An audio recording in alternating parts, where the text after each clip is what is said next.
বাবা শুন। ছাড়ো আমারে। আরে বাবা শুন বাবা। ছাড়ো। রাগ করিস না বাবা, আমার কথাটা শুন। আমার গান তো যাচ্ছ, তুমি আমার গায়ে হাত দিবা না।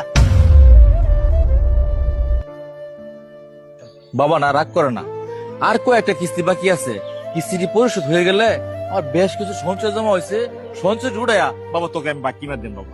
আমার গান তো যাচ্ছ। তোমার ভাব কইতো আমার লজ্জা লাগে। 2 দিন পরে পরে কিস্তির নাটক। আমি বিরক্ত হয়ে গেছি, তুমি বিরক্ত হও না? বন্ধু বান্ধবের সামনে বাইক নেতা লাগে, প্রত্যেকদিন অপমান হওয়া লাগে। বাইক কিনা দিতে পারছিস না, জন্ম দিছিস কে? তোরে আমার ভাব কইতে ঘৃণা লাগে। সি ছোট ভাই, নিজের জন্মদাতা পিতার সাথে কেউ এরকম ব্যবহার করে?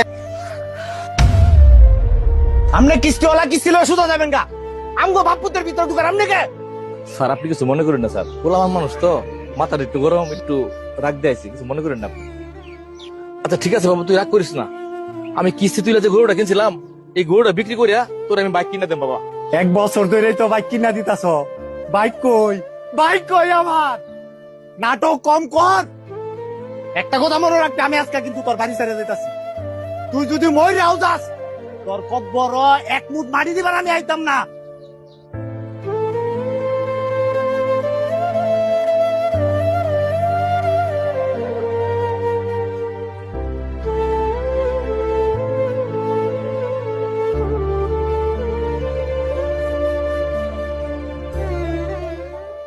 কি ব্যাপার? আপনি কিস্তি লেগে নয় পড়ছেন? আপনি কিস্তি দরকার হলে হেবেটারে না যান। আমি কেমন এনতে কিস্তি নিছি? ছোট ভাই, তোমার তো একটা বাইকেরই দরকার। আমি তোমার বাইক কিনে দিয়েছি, তুমি আমার 5টা মিনিট সময় দাও। আপনি কি আমার লগে মজা লইতাছেন? আমি এমনি বিয়ে লাগি? ও আচ্ছা, 5 মিনিট ঘুরলে বাইক কিনে দিবেন? চলেন 5 মিনিট থাকবো আপনার লগে, চলেন। আসো।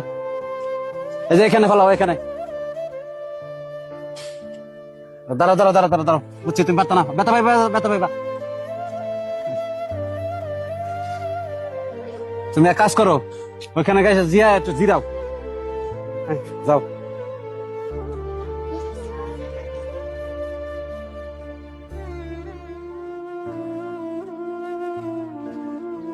আসসালামু আলাইকুম স্যার। ওয়ালাইকুম আসসালাম। স্যার আপনি কি কিস্তি নিবার আইসুন? স্যার আজকে তো আমি মজুরি পাই নাই, কালকা মজুরি পাইলে আপনার আমি কিস্তিটা দিয়ে দিব মনে। না, কিস্তি নিতে আসি নাই, তোমার সাথে একটু জরুরি কথা ছিল। আমরা কি 5 মিনিট সময় দিতে পারবা? আচ্ছা স্যার বলেন। আচ্ছা সুহেল, তোমার বাবা শুনলাম কয়দিন আগে স্ট্রোক করে ঘরে প্যারালাইসিসে পড়ে রয়েছে। তুমি প্রতিবন্ধী, তোমার জীবনের প্রতি তোমার কোনো অভিযোগ আছে?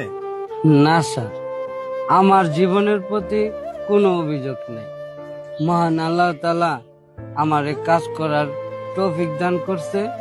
আমি 2 মুঠো 2 বেলা ভাত খাইতে পারি, আমার পঙ্গু বাপেরে 2 মুঠো ভাত দিতে পারি, এতে আমি শুকরিয়া। আমি জন্মের পরে আমার মা যখন মারা যায়, সবাই যখন দেখলো আমি প্রতিবন্ধী, তখন বাবারে সবাই কইতো এই ছেলেরে তুই জঙ্গলে ফালাই দে, নয়তো লবণ খাওয়ায় মাইরালা, এটা তোর জীবনের বুঝাইয়া দাঁড়াইব। তারপরেও আমার বাবা কখনো আমারে ফালায় নাই। আমার বাপে আমারে বুকে আগলে রাখছে, কোনোদিন বুঝতে যায় নাই আমি প্রতিবন্ধী। আর সেই বাপেরে আমি কেমনে ফালাইয়া যাই, তার সেবা যত্ন করাই আমার দায়িত্ব। দেখো সোহেল, তোমার বাবা যখন অসুস্থ হইলো তখন আমি খবরটা শুনতে পারছিলাম, কিন্তু আমি অনেক দূরে থাকার কারণে আসতে পারি নাই। আল্লাহ যা করে ভালো লেগেই করে। স্যার বাবা হইলো বট গাছের মতন, বট গাছ যেমন ছায়া দেয়, বাবাও তেমনি সন্তানদেরকে আগলায় রাখে। আর সেই বাবা যখন না থাকে তখনই বুঝে যে বট গাছ নামক বাবার কি প্রয়োজন।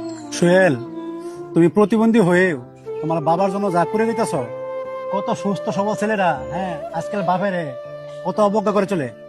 স্যার আমাদের জন্য দোয়া করবেন, যেন আমার বাবার চিকিৎসার জন্য কারো কাছে হাত না পাততে হয়। রাব্বুল আলামিন আমাদেরকে অনেক ভালো রাখছে। সাবাস সোহেল, তোমার মতো সন্তান যেন প্রতিটি বাবার ঘরে থাকে। চলো ছোট ভাই, তোমার বাইক। আমার বাবা আব্বা আম্মা আপনি আমার মাফ করে